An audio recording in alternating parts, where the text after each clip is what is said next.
Hello, I'm N.T. Wright. Welcome to my study here in Oxford, where I'm going to be talking about Romans chapter 15, verse 5.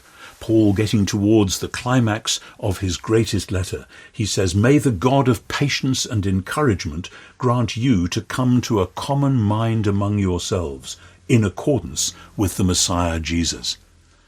This is the kind of thing Paul says again and again. He wants his followers, or rather Jesus' followers in all the churches, to learn to think the same thing, to come to a common mind.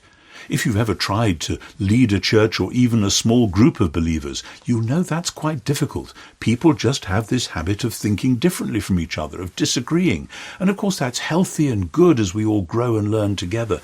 But Paul says you must work towards constantly thinking the same thing, being able to be of one mind. It's a huge challenge. How does it come about?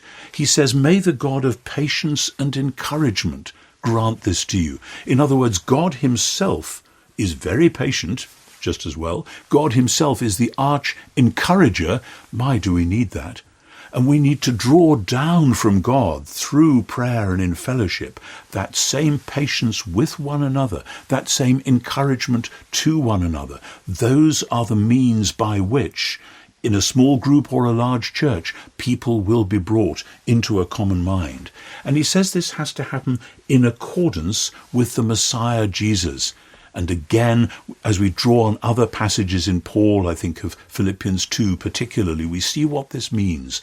That the pattern we find in Messiah Jesus is a pattern of not standing haughtily on your rights, not counting equality with God something which then you can take advantage of, but humbly. Jesus went the way of the cross.